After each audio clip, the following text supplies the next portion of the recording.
जादुई टूटी हुई सिलाई मशीन का जादू। मोतीपुर गांव में सिया नाम की एक बहुत ही प्यारी बच्ची अपने माता पिता के साथ रहती थी। सिया के पिता रामनाथ को जुए और शराब की लत थी।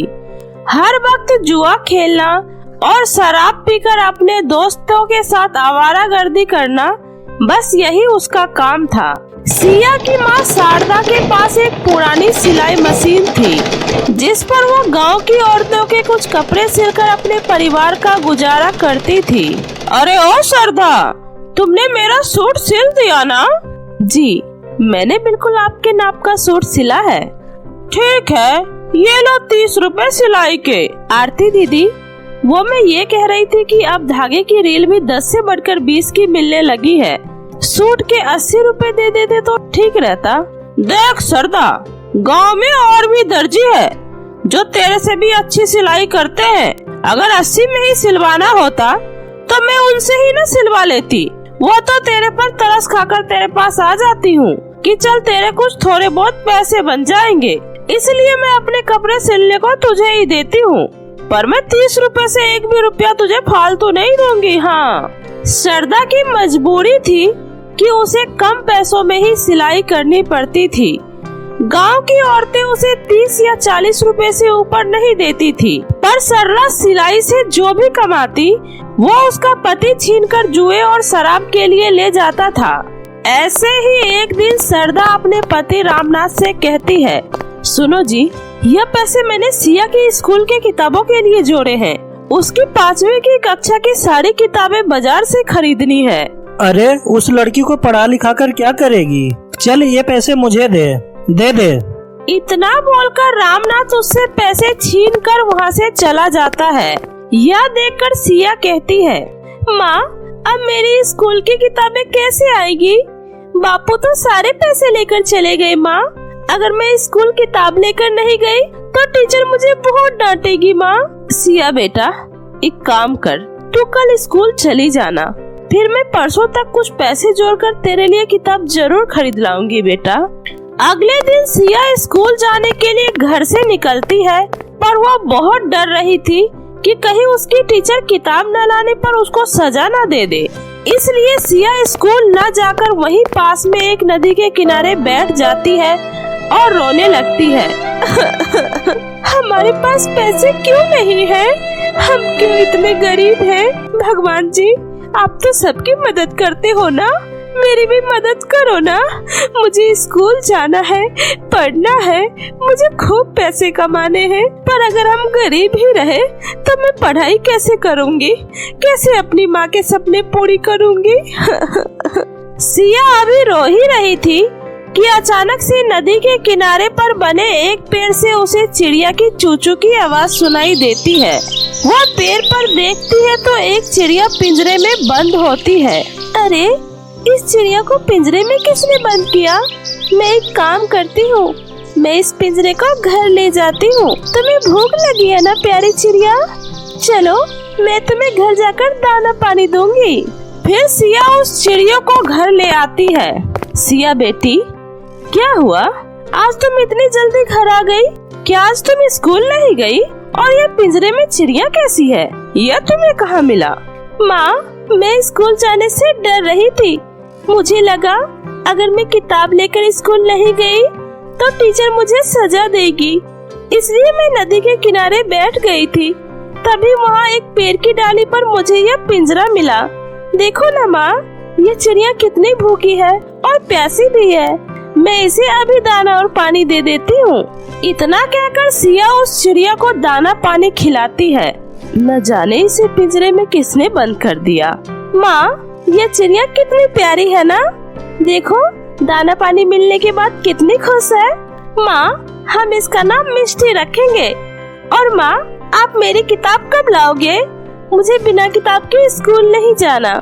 सिया बेटा, तू चिंता मत कर, मैं आज रात पूरी रात बैठकर कपड़े सिलूंगी ताकि सुबह उन सिलाई के पैसों से मैं तुम्हारी किताब ला सकूं। हाँ ठीक है माँ। सिया चिड़िया के पिंजरे को साथ में लिए सो जाती है। रात को जब रामनाथ घर आता है तो वह चिड़िया को देखकर कहता है, पहले एक मुसीबत कम थी जो एक और मुसीबत ले आई है। सुनो जी, ये चिड़िया पिंजरे से बाहर मत फेंको। सिया उसके बिना उदास हो जाएगी, वो बहुत रोएगी। रहने दो जी, इस बेजान को तकलीफ मत दो, इसे छोड़ दो। रामनाथ सरदा की एक नहीं सुनता है और नशे में जैसे ही पिंजरा उठाने लगता है वह नशे में जमीन पर लुढ़क जाता है और वहीं सो जाता है। चिड़िया रानी, तुम्हें कहीं चोट तो नहीं आई? मुझे माफ कर दो चिड़िया रानी, मैं तुम्हें अपने घर में नहीं रख सकती क्योंकि मुझे डर है कहीं सिया के बापू सुबह उठकर तुम्हें कोई नुकसान न पहुंचाए, इसलिए मैं तुम्हारा पिंजरा खोल रही हूँ। तुम आसमान में उड़कर अपनी जान बचाओ। जाओ चिड़िया रानी, अब से तुम आजाद हो। चिड़िया का पिंजरा खोलकर सरदा रोने लगती है। चिड़िया उड़कर खिड़की पर बैठ जाती है। रोते रोते सरदा की आंख लग जाती है। अगली सुबह जब सिया सोकर उठती है तब सरदा उसे रात की सारी घटना के बारे में बताती है। यह सुनकर सिया रोने लगती है और कहती है, माँ, आपने बिल्कुल सही किया। मिष्टी अब आसमान में आजादी से घूमेगी। मिष्टी अब आसमान में आजादी से घूम रही होगी। मेरी प्यारी दोस्त, तुम जहाँ कहीं भी हो खुश रहना, मुझे तुम्हारी हमेशा याद आएगी। उधर चिड़िया उड़ती हुई एक आश्रम में पहुँचती है और वहाँ समाधि में लीन एक महात्मा साधु के पास जाती है और इंसानी रूप में आ जाती है। आ गई तुम? जी महाराज, मेरा प्रणाम स्वीकार कीजिए। तो बताओ, इस बार तुमने मेरे द्वारा दिए गए जादुई मंत्रों से किस दयालु मनुष्य की सहायता की? महाराज, एक बहुत ही प्यारी बच्ची मुझे अपने साथ घर ले गई थी। अच्छा, या तो तुमने बहुत अच्छा किया। तुम मेरी दी हुई परीक्षा में सफल हुई। तुम्हारे कारण ही अब एक माँ और उसकी बेटी को उसके परोपकार का फल मिलने में देर नहीं लगेगी। महाराज, जो मनुष्य दयालु स्वभाव के होते हैं और संकट में फंसे लोगों की सहायता करते हैं, ईश्वर सदैव उनकी सहायता करते हैं। उधर सरदा बहुत ही परेशान थी कि अभी तक एक भी कपड़ा नहीं सिला था। सिया बेटा, आज स्कूल से छुट्टी ले लो, मैं दोपहर तक कपड़े तैयार कर दूंगी, फिर शाम को मैं तुम्हें नई किताबें खरीद दूंगी। ठीक है माँ, तुम कपड़े सिलो, मैं तुम्हारे लिए अपने हाथों से चाय बनाकर लाती हूँ। मेरी बच्ची, मेरी लाडो, अच्छा जा बना ले। मैंने बिमला काकी की बेटी का लहंगा काट कर रखा है, तब तक मैं उसे सिल लेती हूँ। ठीक है माँ। सरदा जैसे ही कपड़े के कटे टुकड़े को सिलने के लिए सिलाई मशीन पर लगाती है, मशीन अपने आप चलनी शुरू हो जाती है और अपने आप एक सुंदर सा लहंगा सिलकर तैयार हो जाता है। यह देखकर सरदा चौंक जाती है। अरे, ये कैसा चमत्कार है? मेरी सिलाई मशीन अपने आप चलने लगी और अपने आप इतना सुंदर लहंगा बनकर तैयार हो गया। मैं एक काम करती हूँ, मैं कुछ और कपड़ा सिलकर देखती हूँ। फिर सरदा सूट का एक साधारण सा कपड़ा सिलाई मशीन पर लगाती है और अपने आप ही सिलाई मशीन चलने लगती है और एक बहुत ही सुंदर सा सूट बनकर तैयार हो जाता है। अरे, यह क्या? मशीन फिर से अपने आप चलने लगी और फिर से इतना सुंदर सूट सिलकर तैयार हो गया। सिया बेटा, इधर आ। बेटा, जल्दी आ। यह देख, ये सिलाई मशीन तो जादुई सिलाई मशीन बन गई है। यह देख, मैं अभी इस पर कोई कपड़ा काट कर रखूंगी और यह मशीन अपने आप ही बहुत ही सुंदर सा लहंगा सिलकर तैयार कर देगा। अरे हाँ माँ, यह मशीन तो अपने आप चल रही है और इस मशीन ने इतना सुंदर लहंगा सिलकर तैयार कर दिया।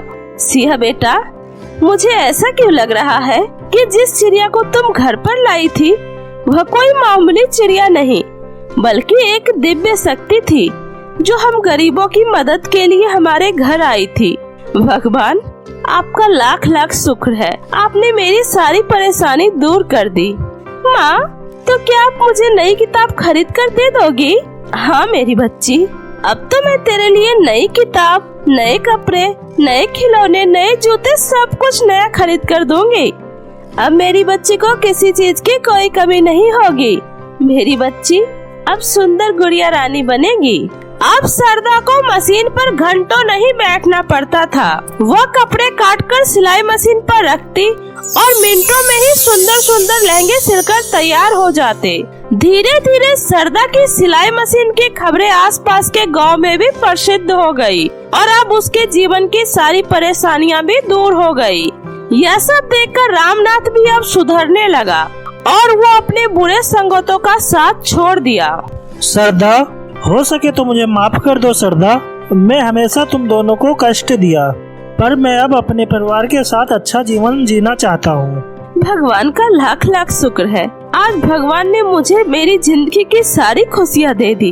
फिर रामनाथ अपनी पत्नी सरदा और अपनी बेटी सिया को गले से लगा लेता है। सरदा, आज से मैं भी तुम्हारे कामों में हाथ बटाऊंगा। सरदा ने गांव के बाजार में अपनी बड़ी सी लहंगे की दुकान खोल ली और लहंगों का कारोबार करना शुरू कर दिया, जिसमें रामनाथ भी उसका खूब हाथ बटाया करता था।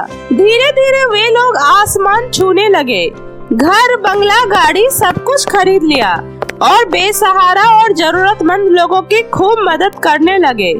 शुक्र है इस जादुई सिलाई मशीन का, जिन्होंने हमें फर्श से अर्श तक पहुंचा दिया।